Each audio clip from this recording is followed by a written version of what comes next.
Você já teve a sensação de que parte da sua vida foi arrancada de você e que todos à sua volta fingiam que isso era normal? É assim que começa minha história.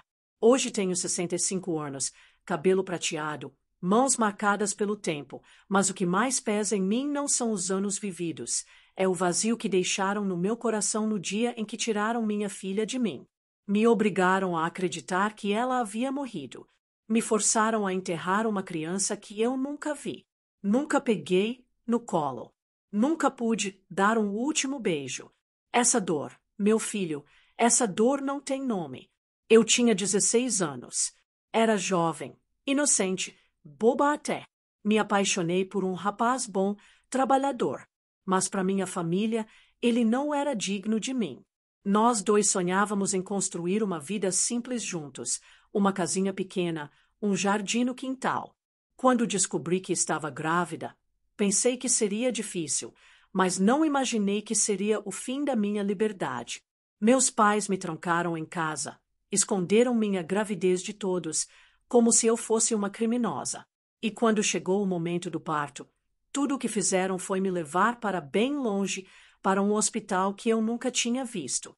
Lembro até hoje do cheiro daquela sala fria, dos rostos estranhos, da sensação de que algo não estava certo. Senti dores fortes, gritei pelo nome da minha mãe, mas ela não entrou. Senti a presença de mãos frias me segurando, uma seringa entrando no meu braço. Depois disso, só o escuro. Quando acordei, estava sozinha. Sozinha e vazia. Um médico que não olhou nos meus olhos me disse: "Sinto muito, sua filha não resistiu." Sem abraço, sem velório, sem sequer me deixar ver o rosto dela. E minha família agiram como se aquilo fosse uma punição divina. Mandaram eu me calar e esquecer. Mas como se esquece de um pedaço do próprio corpo arrancado à força. Passei a vida com esse buraco, com perguntas que ninguém queria responder. Porque não me deixaram segurar minha filha. Porque o caixão veio fechado. Porque nenhum documento foi entregue. Mas toda vez que eu tentava falar, diziam: "Deus sabe o que faz." Hoje eu entendo. O que fizeram foi um crime. Uma atrocidade. Algo que destrói a alma de uma mãe. E durante anos, eu guardei esse segredo como se fosse culpa minha.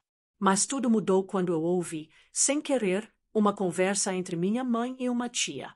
Uma frase, uma única frase mudou tudo. Aquela menina teve sorte. Foi para uma família boa. Foi aí que o mundo parou. O sangue gelou nas minhas veias. Que menina! Que família! Ali nasceu a semente da dúvida, e essa dúvida cresceu dentro de mim como fogo. Porque no fundo, algo em mim nunca acreditou na morte da minha filha. Eu era só uma menina quando tudo começou. Tinha 16 anos, cheia de sonhos simples, como qualquer moça do interior. Sonhava em casar com alguém que me amasse, em ter uma casa com cortinas brancas na janela, um quintal com cheiro de terra molhada e um marido que me chamasse de minha flor quando chegasse do trabalho. Mas naquela época, sonhar alto demais era perigoso para alguém como eu. Na minha casa, amor era um luxo e obediência era lei. Fui criada com rédea curta. Minha mãe dizia que mulher direita só fala quando perguntada. E meu pai achava que emoção era sinal de fraqueza. O que eles não sabiam é que meu coração já tinha dono. Um rapaz da Vila de Baixo, chamado Elias. Ele era diferente de tudo que eu conhecia. Falava baixo, ouvia com atenção, e quando me olhava, eu me sentia vista de verdade.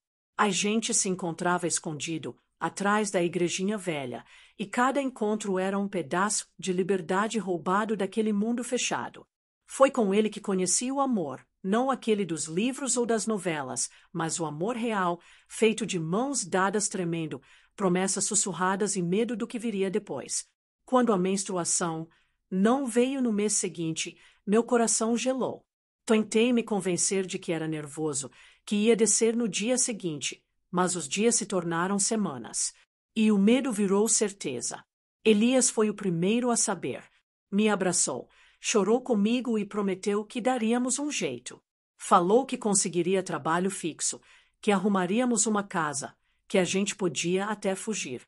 Mas eu, tola, achei que poderia contar com minha família. Nunca me arrependi tanto de confiar em alguém quanto naquele dia em que contei para minha mãe. Ela ficou branca. Não gritou, não chorou, apenas disse: seu pai vai saber. E o que veio depois foi um inferno do qual jamais saí por completo. Fui proibida de sair de casa. Não pude mais ir à escola. Tive as janelas do quarto lacradas com papelão para que ninguém visse minha barriga crescendo. Elias tentou me ver. Tentou mesmo. Mas apanhou tanto da minha família que teve que ir embora. Depois disso, nunca mais ouvi falar dele. Minha barriga crescia, mas dentro de mim tudo encolhia. Me tornei um vulto dentro da própria casa, tratada como uma vergonha ambulante. Eu não tinha direito a opinar sobre nada, nem mesmo sobre o destino da criança que carregava. E por mais cruel que pareça, o mais doloroso não foi o isolamento, foi o silêncio. Ninguém olhava nos meus olhos. Ninguém perguntava como eu estava. Passei aqueles meses como se fosse um erro vivo, algo a ser escondido até que se tornasse descartável. Na última semana da gestação, sem aviso, fui colocada dentro de um carro com malas que eu nem tinha feito. Meu pai dirigia sem dizer uma palavra. Eu não sabia onde ia, nem o que me esperava. Chegamos num hospital afastado da cidade, onde me entregaram a médicos estranhos com olhares frios. Ela está aqui para resolver um problema, ouvi um deles dizer. Eu era o problema.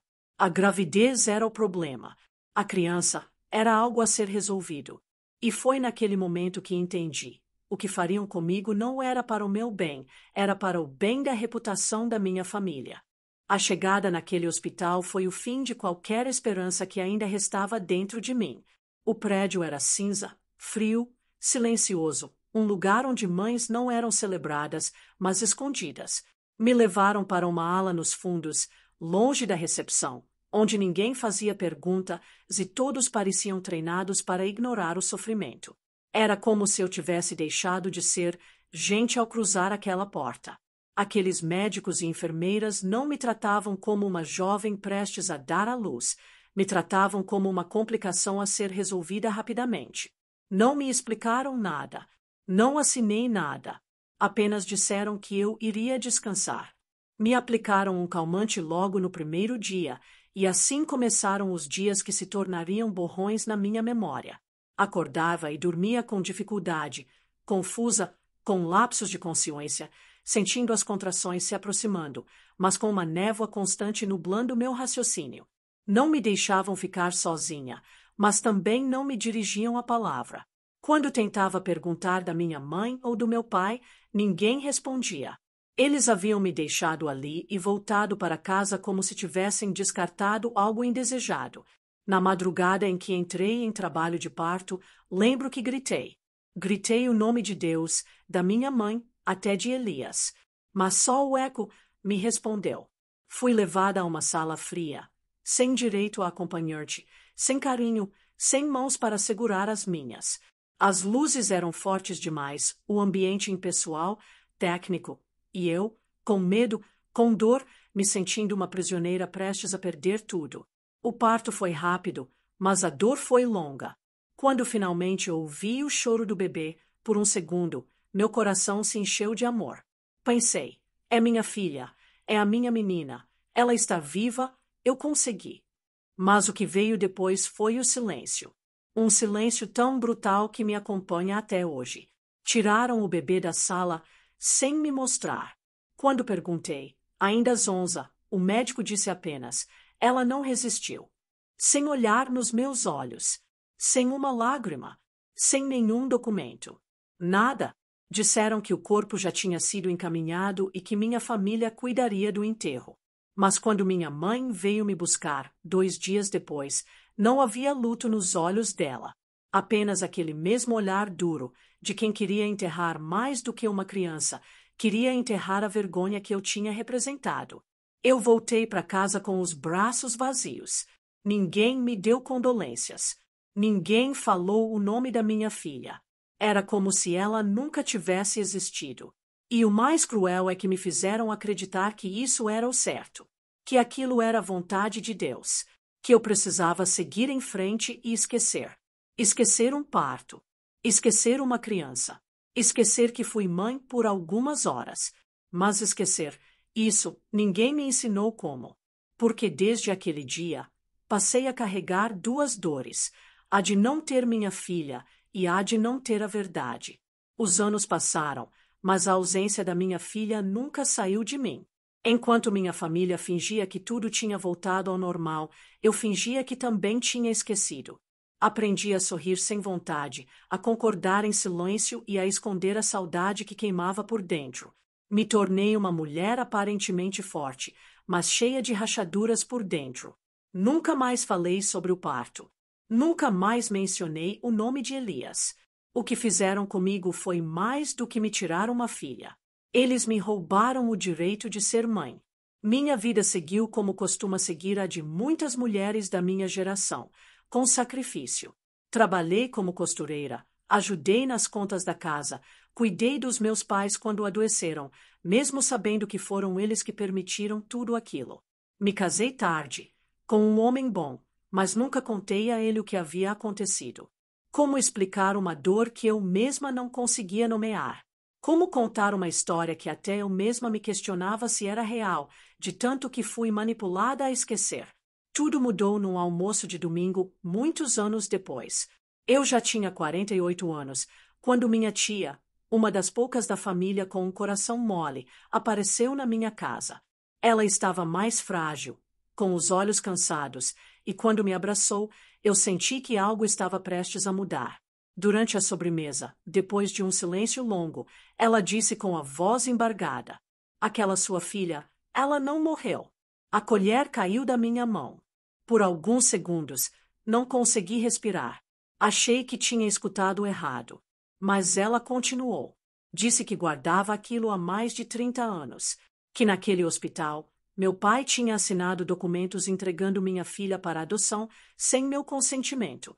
Que ele alegou que eu era menor de idade e incapaz de cuidar de uma criança. Que tudo foi feito com a ajuda de um médico conhecido da família. E que, para garantir que eu nunca fosse atrás, me sedaram, mentiram sobre a morte da bebê e sumiram com qualquer prova. Eu desabei. Não chorei, gritei. Pela primeira vez em décadas, senti que tudo o que eu temia era verdade. Que eu não era louca por sentir aquele vazio. Que minha filha esteve viva esse tempo todo, em algum lugar, talvez esperando por mim, talvez me odiando. E tudo isso arquitetado por quem deveria me proteger.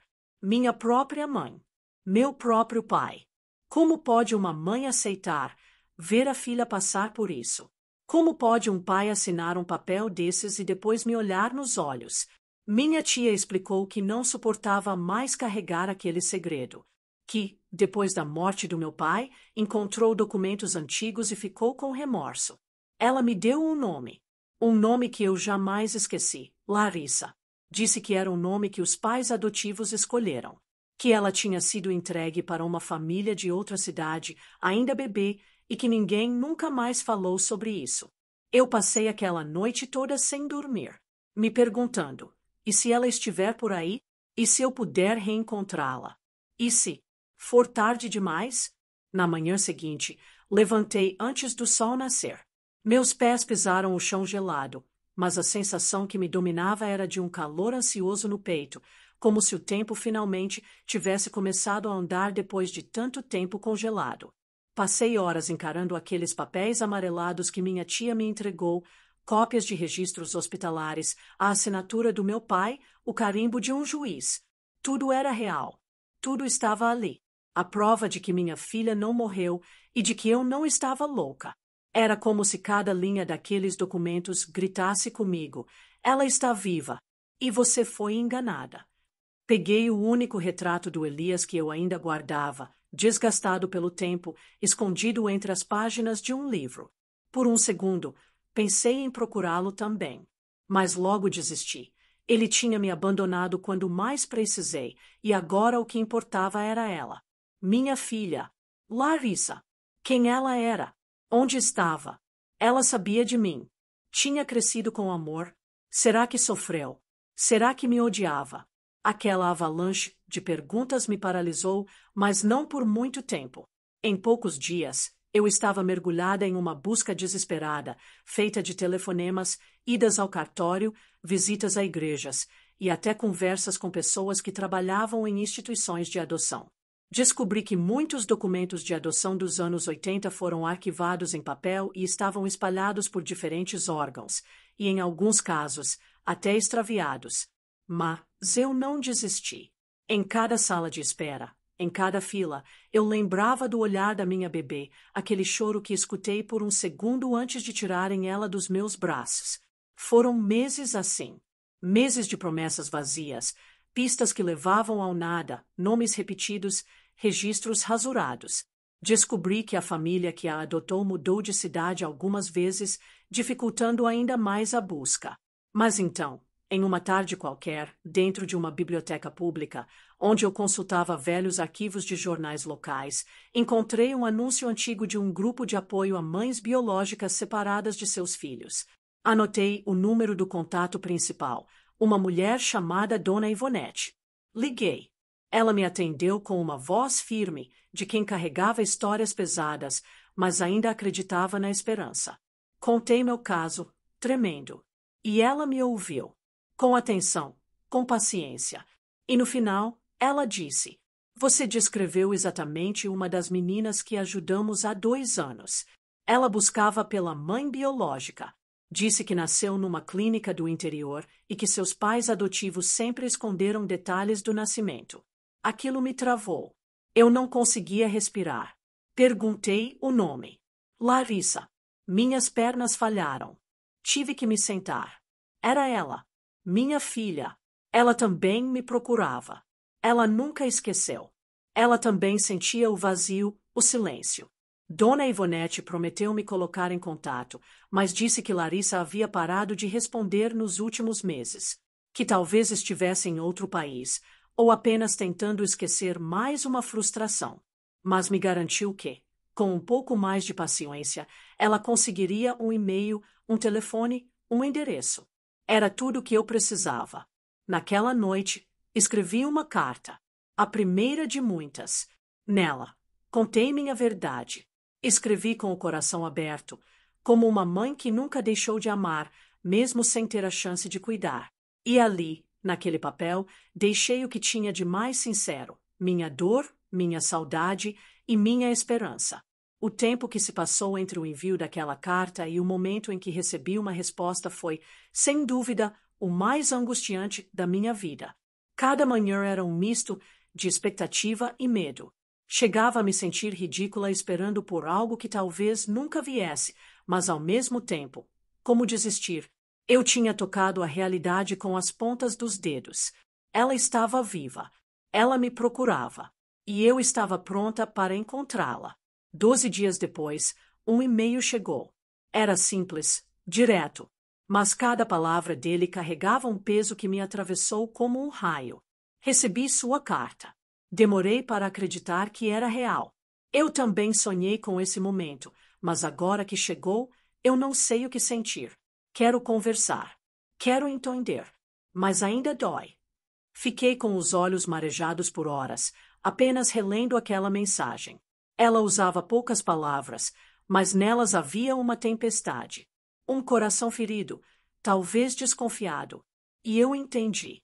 Como não entender? Ela tinha vivido uma vida inteira acreditando que foi abandonada. O que disseram a ela? Que eu não quis. Que eu não era capaz. Que fui irresponsável. As perguntas ardiam em mim como fogo. Mas agora, ao menos, tínhamos um canal. Um fio invisível que começava a se reconstruir. Nos falamos pela primeira vez por chamada de vídeo. Quando a tela acendeu e eu vi aquele rosto. Ah, meu Deus, que sensação! Eu soube na hora. Aquele era o meu bebê. Os olhos eram os mesmos, só que agora cheios de cicatrizes que o tempo não conseguiu apagar. Larissa me olhou com cautela, mas também com uma curiosidade genuína, como se estivesse tentando reconhecer algo de si mesma em mim. Eu esperei tanto por isso, ela disse, com a voz embargada. E eu sonhei todos os dias. Respondi. Conversamos por horas. Ela me contou sobre a infância com os pais adotivos. Disseram a ela, aos 8 anos, que havia sido adotada, mas nunca deram detalhes. Ela cresceu com amor, mas também com um sentimento de deslocamento. Sempre sentiu que havia algo não dito, algo oculto. Aos 20, começou a investigar por conta própria. Descobriu inconsistências nos documentos e, com a ajuda de grupos de apoio, chegou até Dona Ivonete. Mas o medo de rejeição, de criar expectativas, a fez recuar várias vezes. Contei minha parte da história. A gravidez, o parto, a mentira cruel, o silêncio que me impuseram. Ela chorou. Eu chorei. Pela primeira vez, nossos dois mundos se uniam, não pelo sofrimento, mas pela verdade. 2 semanas depois, marcamos um encontro. Escolhemos uma praça tranquila em outra cidade, longe das lembranças e dos julgamentos. Quando a via ao longe vindo em minha direção, minhas pernas tremiam. Mas, ao mesmo tempo, eu sabia que estava prestes a corrigir uma injustiça que durou décadas. Ela parou diante de mim. Tínhamos tantos anos para recuperar, tantas palavras não ditas, tantos abraços não dados. Mas naquele momento, bastou um gesto. Ela estendeu os braços. Eu corri para ela. E ali, em pleno meio-dia, numa praça comum, uma mãe e uma filha que foram separadas pela mentira se reencontraram pela verdade. Eu costumava acreditar que o tempo era um inimigo, que ele apagava, afastava, corroía tudo o que a gente ama. Mas quando abracei minha filha pela primeira vez em mais de 40 anos, entendi que o tempo, por mais cruel que tenha sido, também deixou intacta a essência do que éramos uma para a outra. Aquele abraço foi diferente de tudo. Não era só um reencontro. Era um resgate. Um fio partido sendo costurado com delicadeza, ponto por ponto, lágrima por lágrima. Nos dias seguintes, Larissa e eu começamos a conversar todos os dias. Às vezes por videochamada, às vezes por mensagens longas durante a madrugada. Ela me contava sobre sua vida, seus medos, suas mágoas e, acima de tudo, sobre a dúvida que a consumia. Por que me deixaram? Aquela pergunta, que pesava feito pedra, era difícil de responder. Eu sabia que nenhuma explicação apagaria a dor que ela carregou por tantos anos. Mas eu também sabia que só havia uma forma de seguir, com verdade. Falei dos abusos que sofri no hospital, do modo como me sedaram no parto, da mentira que me contaram quando acordei. Contei como implorei por informações, como fui ameaçada e silenciada. Ela ouvia em silêncio, apenas assentindo. Em alguns momentos, parecia em choque. Em outros, fechava os olhos como se estivesse tentando se proteger das imagens que minha voz criava. Mas aos poucos, algo foi mudando. Começamos a rir juntas. Ela me mandava fotos da infância, e eu contava como eram os avós que ela nunca conheceu. Coisas bobas, como a forma que ela franzia o nariz quando bebê, voltavam à tona. Pequenos detalhes que só uma mãe saberia. E, naquele compartilhar de memórias interrompidas, fomos construindo novas. Éramos 2 mulheres que a vida tentou separar, mas que se recusaram a aceitar o destino. Havia feridas abertas, sim, mas havia também uma vontade imensa de reconstruir, de aproveitar o tempo que nos restava. Depois de 2 meses, ela veio me visitar. Preparar aquela casa foi como preparar um santuário. Tirei da gaveta todas as lembranças que guardei. A roupa do bebê, o caderno onde escrevia cartas que nunca enviei e até o ursinho de pelúcia que tinha comprado durante a gravidez. Quando ela chegou, viu tudo aquilo disposto sobre a cama. Choramos de novo. Mas dessa vez, o choro era de reconhecimento. Ela pôde ver que nunca foi esquecida. Nunca foi descartada. E isso, segundo ela mesma me disse, mudou tudo. Passamos aquele fim de semana como mãe e filha de verdade. Cozinhamos juntas, saímos para caminhar, vimos fotos antigas.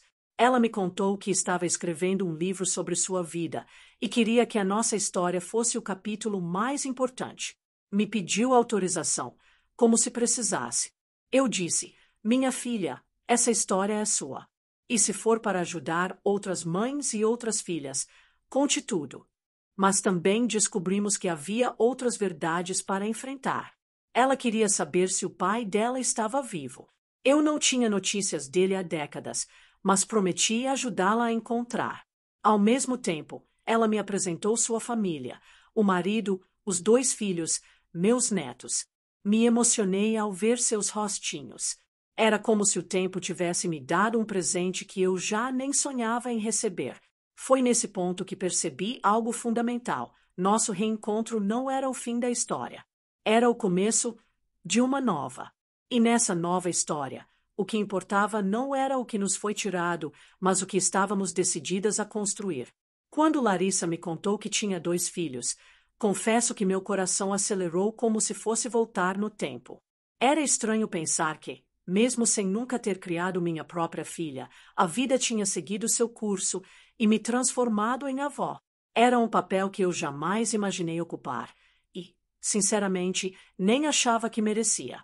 Mas a forma como ela falou sobre eles, com tanto orgulho e ternura, despertou algo em mim que estava adormecido há muito, muito tempo, a esperança de que, mesmo depois de tudo, ainda existia espaço para o amor. Ela me mostrou fotos primeiro. O mais velho se chamava Rafael, tinha 17 anos. Moreno, alto, olhos escuros e curiosos, daqueles que parecem enxergar além. E a caçula, Clara, tinha 11. Um sorriso de quem ilumina qualquer ambiente. Quando olhei para aqueles rostos, percebi que algo ali era meu também. Um traço no olhar, no jeito de sorrir, como se o sangue falasse em silêncio. Larissa não quis me pressionar. Ela disse que explicaria para os filhos sobre mim, mas queria respeitar o tempo de cada um. Eu concordei. Já tinha vivido tempo demais sendo silenciada. Agora, eu só queria viver com paciência, respeitando cada etapa. Uma semana depois, ela me ligou. Disse que Clara queria me conhecer. Rafael, mais fechado, ainda estava processando. Aceitei de imediato. E assim, em um domingo ensolarado, uma nova página da minha vida começou a ser escrita. Quando Clara chegou na minha casa, trazia um desenho nas mãos. Era simples, feito com lápis de cor, mas nele havia uma senhora sorridente com um coração gigante no peito, de mãos dadas com uma menina. No topo, escrito em letras grandes, minha avó que apareceu do céu. Aquilo quebrou minhas defesas. Senti as pernas falharem, as lágrimas rolarem sem controle. Mas Clara correu até mim, me abraçou sem hesitar e disse: "Você não precisa chorar. Eu já sabia que você era legal. Passamos horas juntas. Brincamos de memória. Ela quis ver minhas fotos antigas e me fez prometer que contaria tudo sobre a infância da mãe dela." Larissa ficou observando tudo em silêncio, com os olhos cheios d'água, como se aquele momento fosse um bálsamo para todas as dores do passado. E talvez fosse mesmo. Na semana seguinte, Rafael aceitou vir também. Estava sério, com os braços cruzados, mas me olhou nos olhos e disse: "Só quero entender por que minha mãe foi afastada de você." Contei tudo, sem florear, sem esconder.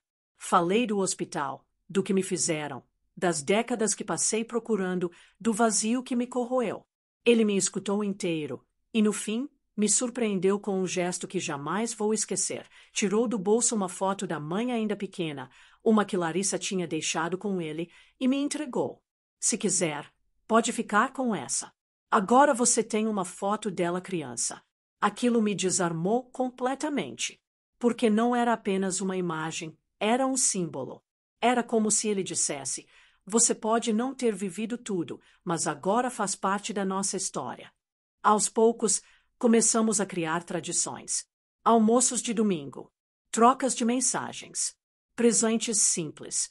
Eles começaram a me chamar de vó. E aquilo valeu mais do que qualquer herança, mais do que qualquer reparação judicial, mais do que qualquer pedido de desculpas do passado. Era amor. Amor verdadeiro, construído no presente, mesmo sobre os escombros do passado. E foi assim que eu aprendi que, apesar da vida ter me arrancado minha filha à força, ela me devolveu mais do que eu podia sonhar, uma família inteira. Um novo motivo para sorrir. Um futuro que eu não esperava, mas que agora era só meu. Anos atrás, eu sonhava em encontrar respostas. Só que, Quando a gente deseja muito descobrir a verdade, nem sempre está preparado para encará-la de frente. Depois do reencontro com minha filha e dos netos me aceitarem, algo ainda me inquietava profundamente. Quem, afinal, tinha arquitetado aquela mentira cruel de que minha filha havia morrido? Quem tomou a decisão de arrancá-la de mim, enquanto eu ainda estava sedada, indefesa e frágil numa maca de hospital? Eu tinha alguns nomes em mente. Pessoas que fizeram parte daquele período sombrio da minha vida, mas uma delas, em especial, se destacava. Dona Emília era a chefe das enfermeiras no hospital onde pari Larissa. Uma mulher de fala mansa, cabelos bem presos num coque e um olhar que sempre me causou desconforto. Na época, quando acordei da anestesia e perguntei por minha filha, foi ela quem me deu a notícia. Sinto muito. Sua bebê não resistiu. Disse isso olhando nos meus olhos, como se me desse os pêsames. Mas havia algo ali, naquela frieza disfarçada de compaixão, que me pareceu falso. Eu quis gritar, quis me debater, mas ainda estava fraca e fui silenciada. Com a ajuda de Larissa, localizei um antigo grupo de enfermeiras aposentadas da cidade. Entrei em contato com uma delas, que confirmou que Emília estava viva, morava em uma casa modesta, numa cidadezinha próxima. Fiquei dias digerindo essa informação. Queria confrontá-la, mas ao mesmo tempo tinha medo do que poderia ouvir. E se ela confirmasse tudo? E se dissesse que minha filha foi vendida? Será que eu aguentaria ouvir isso? Fui. No peito, levava coragem e revolta. Emília me recebeu surpresa, envelhecida, usando um chale nos ombros. Quando me viu, demorou alguns segundos para me reconhecer. Mas quando entendeu quem eu era, seu rosto empalideceu. Ficou em silêncio. Não me convidou a entrar, e eu também não esperava isso. Fiquei ali, parada diante dela, e disse: Vim saber por que a senhora me disse que minha filha tinha morrido. Ela abaixou os olhos. Disse que jamais esqueceu de mim. Que muitas noites acordava assustada, ouvindo mentalmente os gritos que eu não pude dar naquele dia.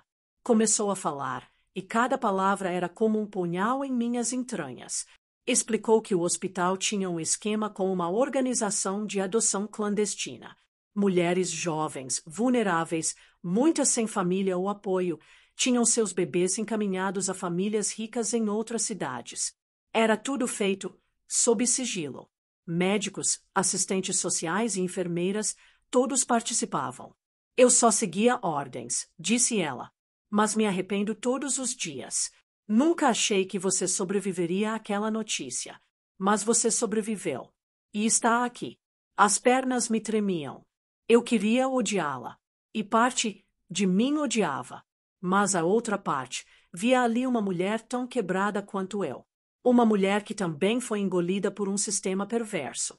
Ela me contou onde estavam os registros, agora guardados com uma antiga diretora do hospital, que também já estava no fim da vida. Me deu nomes, datas e até um médico que assinou a certidão falsa de óbito. Aquilo tudo virou prova. Voltei para casa carregando uma tempestade dentro de mim. Larissa me esperava. Quando contei tudo, ela chorou. Mas não foi um choro de raiva, foi de alívio. Finalmente tínhamos uma resposta. A verdade que ela esperou por 40 anos. Naquele mesmo dia, decidimos que essa história não podia morrer no silêncio. Juntas, entramos com o processo. Não por vingança, mas para que outras mães não passassem pelo que eu passei. Para que, talvez, outras filhas também reencontrassem suas raízes. Ao olhar para trás, parece que vivi várias vidas dentro de uma só.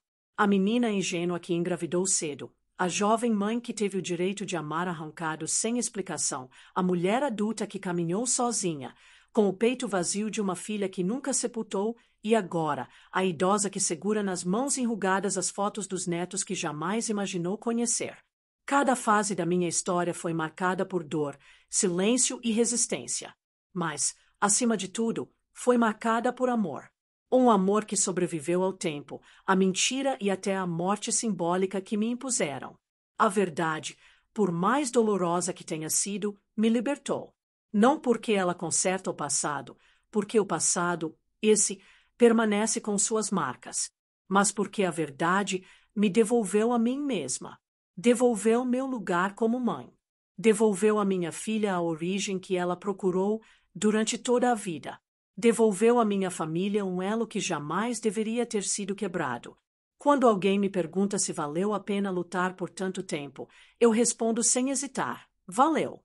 Cada passo, cada busca frustrada, cada documento, cada noite em claro imaginando o rosto dela, tudo valeu a pena.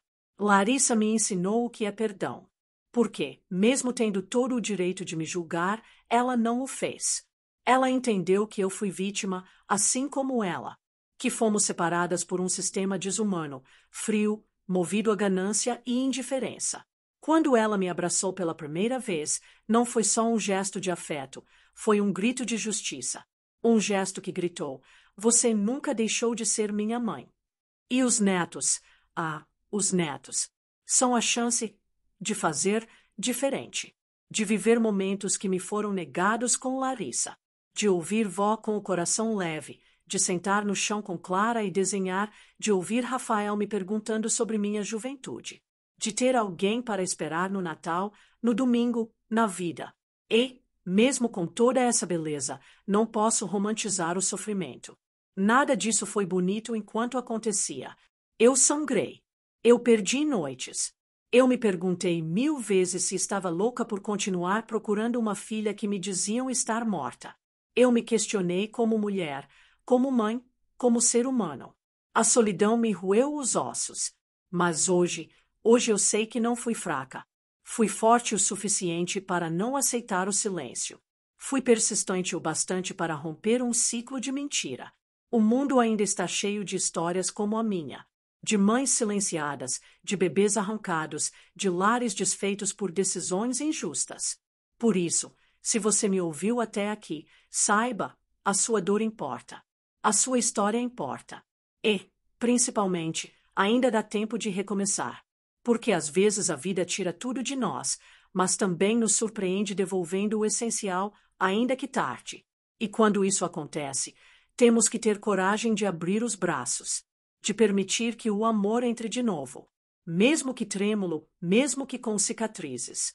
Se você se emocionou com a minha história, eu te convido a se inscrever no canal. Aqui, cada vídeo é mais do que um relato, é uma memória viva, uma verdade que merece ser ouvida. Deixe seu like, compartilhe com alguém que precisa ouvir isso e nos ajude a manter essas vozes do passado ecoando no presente. Porque histórias como a minha não podem ser esquecidas. Nunca.